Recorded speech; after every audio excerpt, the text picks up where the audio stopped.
Oggi mangiamo piccione stufato all'aglio con crostini di pane al sesamo.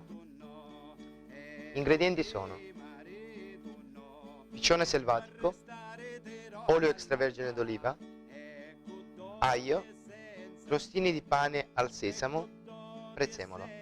Adesso passiamo alla preparazione. Adesso lo saliamo. Tutte le cose vanno allo pennino. Mettiamo un filo d'olio, padella molto rovente, e lo spadelliamo. Non ci pare mai lo nostro dono.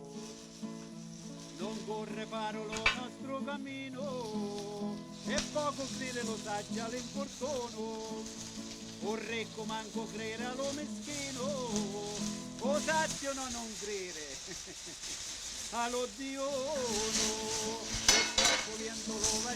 Aggiungiamo degli spicchi d'aglio. Per la gran breve lo malato sparra, passai consigli si perdi la guerra e più tanti giudizi si sgarra e molto prezzemolo dalla terra. Pensa la cosa prima che si sparra e del brodo di selvaggina. Può fare le cose giuste, mai le sgarra.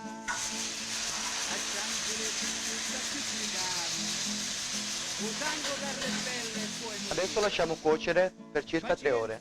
Ci vuole alle burrasche, che non si mangia mele, senza amore. Adesso mettiamo sul nostro piatto.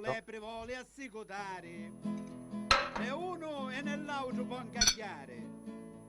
Ma con non fa lo roba la grugliata, perdelo conto, io sai di una volta. Ci disse, lui adduzza la pundascia, tutto lo mondo è come casa nostra. Ci disse la panetta, la gratiglia, ai pesce rosso mangia e no fragaglia. I nostri spicchietti d'aglio.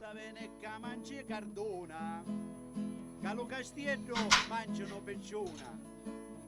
Risponde e dice lo zio Nicola, se la pegnata non vuole, non si cala. I nostri crostini al sesamo.